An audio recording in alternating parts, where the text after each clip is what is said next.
Oh, el Moján. José Rafael. ¿Cómo están ustedes? Hola. Comunicador, periodista, casi todos. muchos años. Rafael. Sí. Rafael, buenas tardes. ¿Cómo está Cristian? Muy bien, grande y gordo. Bueno, José Rafael, aquí está Ángela Cota, Pedro ¿cómo Jiménez, estás? César Cabrera, Cristian Consuelo y Luis José Chávez, un equipazo. Sí, con Chávez estoy muy al día en los últimos días. Gracias. Ah, José Rafael. Estuvo presente. Hay un proyecto turístico, en senador. en el premio Epifanio de la Antigua. José Rafael, Gracias, en gracias, primerísimo senador. lugar, Y amigo. como nos faltan pocas horas para la decisión del presidente, anunciar la decisión del gobierno dominicano. 23 minutos. Exacto. Estamos ¿cómo que se dice? A ley de un out. A ley de un out. A ley de un out para La ganar el cuenta campeonato regresiva. o de El perderlo. lado 27. ¿Cuál es tu opinión sobre el pacto y si el presidente debe firmar o no firmar esto? No, yo he expresado públicamente Sí. que el gobierno y particularmente el presidente de la República haría muy bien si rehúsa firmar ese pacto.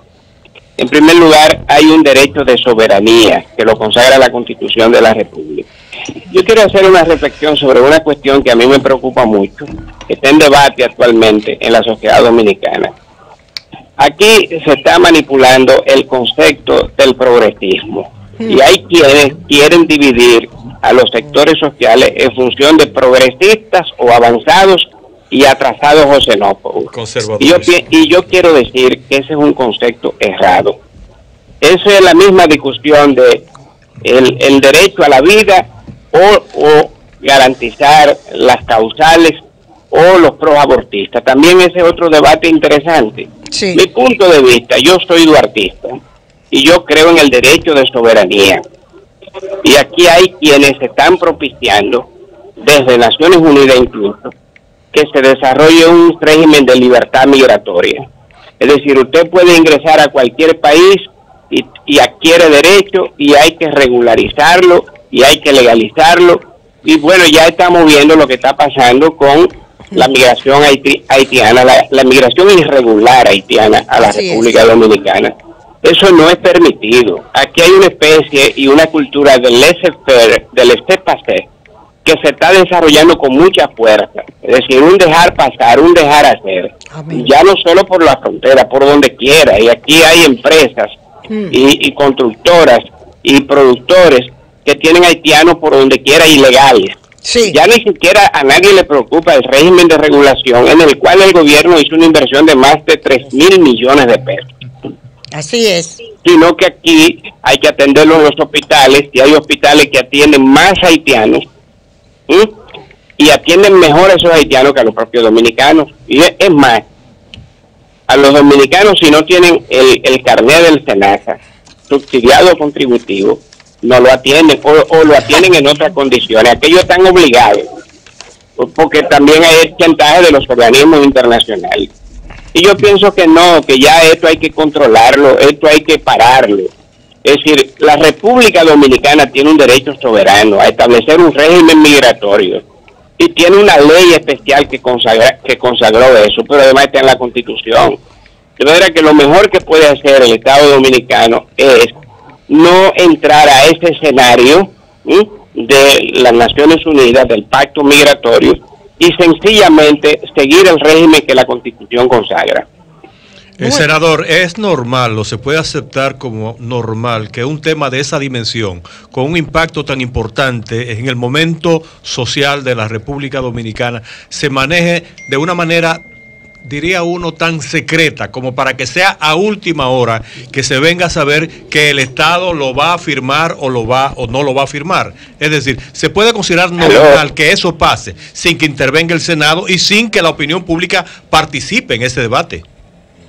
Bueno, yo creo que este es un debate que debe ampliarse un poco más, debe horizontarse un poco más, porque es verdad que hay mucha gente que no conoce el pacto, incluso está en inglés, aunque hay programas que se puede traducir fácilmente a través de la web. Español, sí.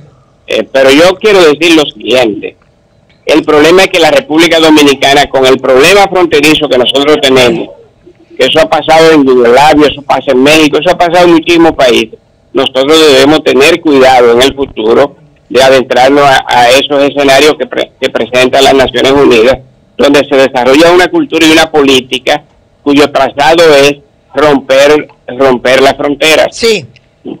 Es decir, abrir un régimen migratorio de plena libertad. Usted es un ciudadano del mundo y yo pienso que esa no es la realidad dominicana. Usted lo que está planteando es: dejemos de existir como nación, como Estado, debemos de ser un país soberano y planteémonos un país de 30 millones de habitantes, que es lo que están persiguiendo algunos sectores económicos, sí, pensando simplemente en su negocio.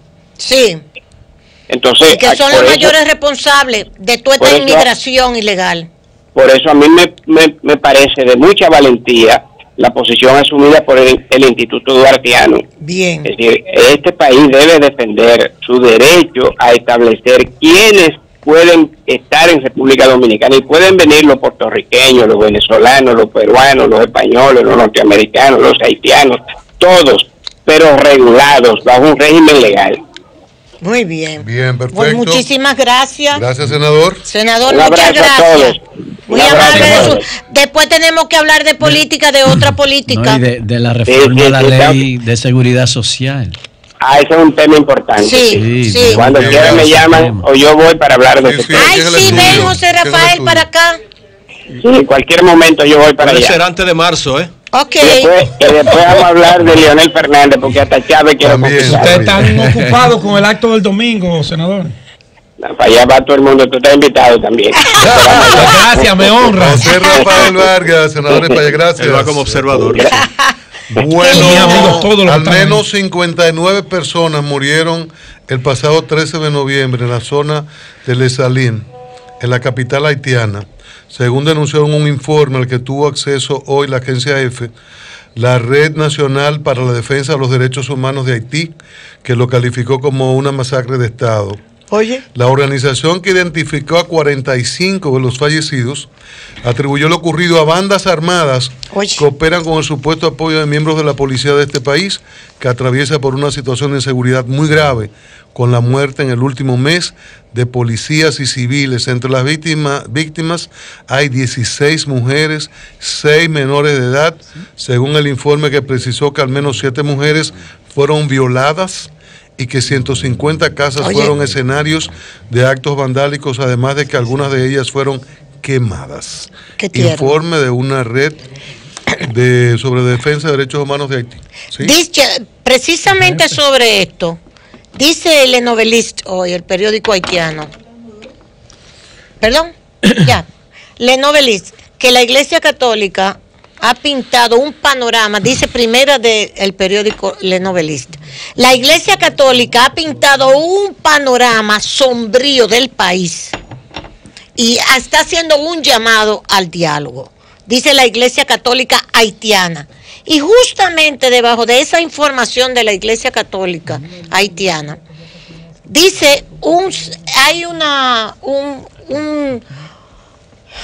reseña del prefacio de un libro que escribió el haitiano Ricardo Seitefuns, Las Naciones Unidas y el cólera en Haití, dice hoy Le Noveliste.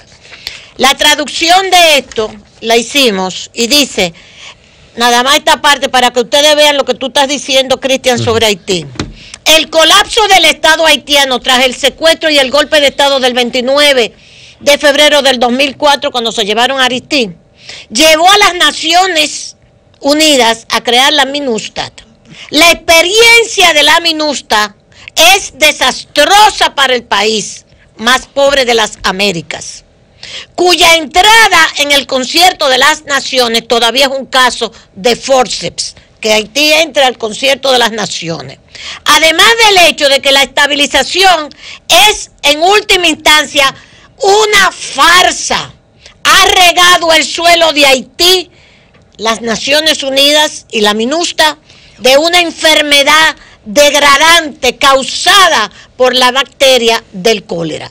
Y sigue dando explicaciones sobre lo que significó entrar esas tropas de Naciones Unidas a Haití, que lo único que hizo fue perjudicar al pueblo haitiano. En breve, Ángela Costa. Acá mi fuera, Mauricio.